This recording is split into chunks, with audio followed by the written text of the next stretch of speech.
mempodcast ya, mereview tentang tanaman yang unik yang ada di sekitar kita, terutama kalian yang tinggal di daerah dataran tinggi. Yaitu ini dia.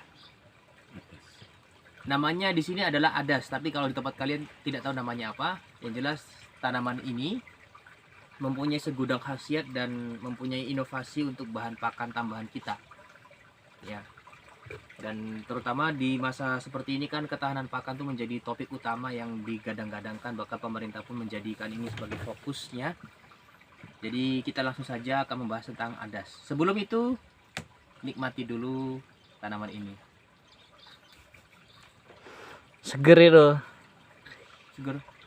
Oke Pak Tony, assalamualaikum. Gimana kabarnya? Waalaikumsalam, Tat. Nah, jadi ini kita mau belajar seputar adas ini. Kalau rasanya bagi saya enak sih, tapi bagi nggak tahu bagi yang tidak terbiasa makan lalapan mungkin agak aneh, tapi bagi saya enak.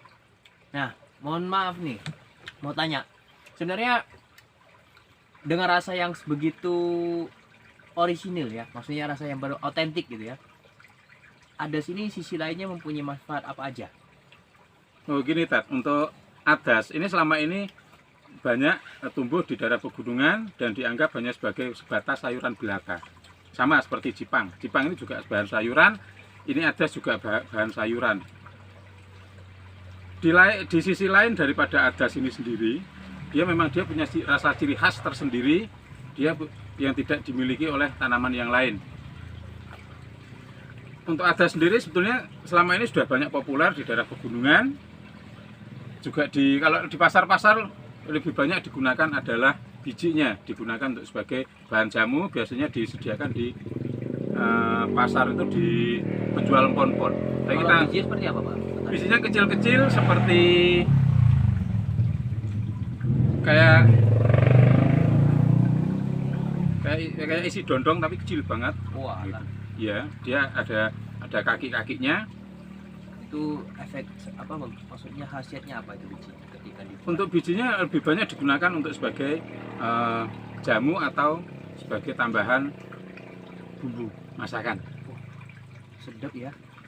Nah, untuk daripada adas sendiri, ini kita sudah teliti, sebenarnya dia punya manfaat yang luar biasa. Selain menyenangkan saat kita gunakan untuk makan, tapi juga menyehatkan di dalam tubuh kita. Saya lebih banyak menganjurkan di daerah pegunungan untuk mengonsumsi adas, terutama bagi mereka yang sering masuk angin, gampang capek.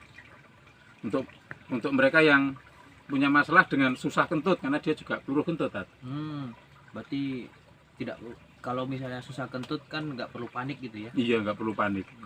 Jadi nggak perlu ke dokter, cari adas, dimasak, direbus, bisa langsung dimakan, atau seperti Ustaz tadi bisa dimakan langsung. Wah, alhamdulillah. Nah, kalau cara pengolahannya adas tuh gimana caranya? Apakah langsung direbus atau diminum airnya atau dikeringkan dulu atau bagaimana tuh? Ya, untuk standar penggunaan di masyarakat, untuk adas bisa digunakan sebagai bahan sayur, jadi bisa direbus, dia sebagai gudangan, atau dimasak pakai sayur yang berkuah. Jadi sup begitu ya? Ya, jadi kayak sup, jadi kayak lodeh, itu juga bisa. Wah, enak tuh. Makanya dilalap juga enak ya. Berarti kalau misalnya ini jadi minuman, ini kan rasanya seger tuh, kayak seperti daun mint ya, Iya. lebih. Gimana cara ngolahnya supaya jadi minuman? Tinggal petik berapa lembar daun, direbus dengan air, tinggal diminum. Tapi maaf, Tat, kalau saya rebus segini, saya ambil 1 gelas air, saya jamin Ustadz nggak mungkin habis. Oh gitu? Kenapa? Kenapa tuh? Karena rasanya yang sangat luar biasa. Selama ini orang ngerebus air, ngerebus daun itu ada rasa pahit. Ada kadang-kadang seger kayak teh gitu. Ya cuma kayak teh. Kalau ini dia rasanya seperti Ustadz minum air micin. Wow. Karena sangat gurihnya. Saya sendiri nggak habis 1 gelas, saya udah cuci coba. Berarti seperti Nggak yakin vaksin Ustadz ya? boleh nanti lakukan, direbus, minum airnya. Nah, bagi kaum vegan yang lagi vegetarian food, sepertinya ini cocok untuk menjadi bahan tambahan masakan ya, karena gurihnya luar biasa. Selama ini kan kita tahu bahwa vetsin itu mengandung hewani ya kan, atau segala macam lah, namanya kontroversi. Ada yang mengatakan MSG itu tidak baik, tapi kalau misalnya aman berarti ini berarti sebagai alternatif untuk ini ya, untuk pengganti MSG gitu ya. Betul sekali, Tar. Berarti kalau orang darah tinggi nggak boleh makan garam banyak-banyak, berarti ganti dengan gurihnya adas ini bisa. Nah, justru adas akan membantu menurunkan tensi darah. Super sekali kawan-kawan. Nah, silakan kalian mencari bibitnya. Ya insya Allah nanti kalau mau cari di sini kita sediakan Pak ya. Kita sediakan. Silakan mengembangkan, nanti bagaimana cara tanamnya nanti tinggal datang ke sini aja, ambil bibitnya dan kita akan ajari cara menanam dan membudidayakannya. Seperti itu.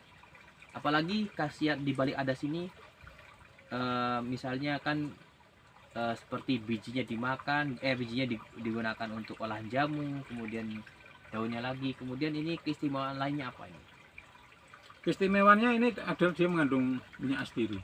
Astiri. Ya, dia mengandung minyak astiri yang sifatnya penghangat. Kenapa banyak tumbuh dan digunakan di daerah pegunungan? Karena pegunungan adalah daerah dingin. Ya. Karena dia mengandung minyak astiri, dia menghangatkan tubuh. Ini yang luar biasa. Makanya kalau kita unyek-unyek gini ya, kayaknya seperti bau minyak telon gitu ya. Iya. Ah. Apalagi kalau nanti Ustadz istrinya sudah melahirkan, nanti bisa mengonsumsi ini untuk melancarkan ASI-nya. Wah gitu. Iya. Alhamdulillah, berarti seperti daun katuk juga ya. Iya, sama. Luar biasa. Nah bagi teman-teman yang ingin sebentar lagi istrinya atau sudah menyusui ya, silakan ini juga jadi referensi kalian. Yang ingin ASI lancar juga silakan. Bagi ibu-ibu yang memiliki anak dan agak sulit ya, silakan menggunakan ini. Manfaatnya luar biasa dan rasanya pun menyenangkan gitu ya ketika dimakan gitu ya Pak ya, menyenangkan. Iya, sangat menyenangkan. Kalau daun katuk kan rasanya agak ya, mohon maaf bagi para petani daun katuk atau yang menjualnya ya, ini bukan menjelek-jelekan, bukan bikin harganya jatuh, enggak, tapi kan kita tahu kalau daun katuk itu agak langu gitu ya. Tapi kalau ini mungkin yang nggak suka dengan langunya daun katuk mungkin bisa menggunakan ada sebagai alternatif lain. Baik. Jadi intinya itulah sekilas kita review tentang adas. Bagi teman-teman yang mau mengembangbiakannya, bukan mengembangbiakan ya. Kalau mengembangbiakan itu kan berarti hewan. Nah, kalau mau membudidayakan ini dan berminat untuk bagaimana caranya untuk ya pokoknya mengembangkan ini di tempat-tempat kalian, silakan kunjungi kami.